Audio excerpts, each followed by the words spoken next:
Hey guys, welcome to Raha. சரி, Japanese படிக்கிறது அதுவும் இந்த காலத்தில் ஒர்த் தானா? நான் என்னோட நேரத்தை ஒதுக்கி நான் அந்த விஷயத்தை படிக்கலாமா அப்படின்னு நிறைய கொஷின்ஸ் போயிட்டுருக்கு. அதுக்கு ஆன்சர் என்னன்னா, ஹானஸ்டான ஆன்சர் என்னன்னா, அஃப்கோர்ஸ் எஸ். ஏன் எஸ் சொல்கிறேன் அப்படின்னா, ஏன்னா ஜாப்பனீஸ் ஸ்பீக்கர்ஸ்க்கு டிமாண்ட் இருக்குது. ஜாப்பனீஸ் ஸ்பீக்கர்ஸ்க்கு நல்ல சேலரியோட நிறைய வாய்ப்புகளும் இருக்குது.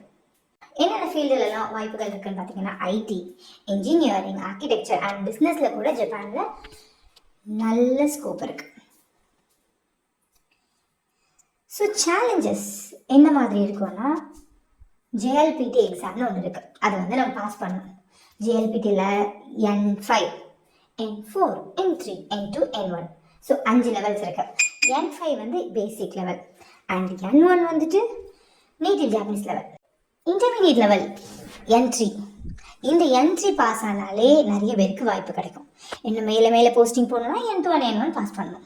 ஏன்னா நான் என்னோட தாய்மொழி தமிழில் எல்லார்ட்டையும் ஷேர் பண்ணணும்னு நினைக்கிறேன். யாருக்கெல்லாம் ஜாப்பனீஸ் லாங்குவேஜ் படிக்கணும்னு இன்ட்ரெஸ்ட் இருக்கோ, you can just follow my video and support me if you really enjoy my videos. Okay? Thank you. Bye-bye.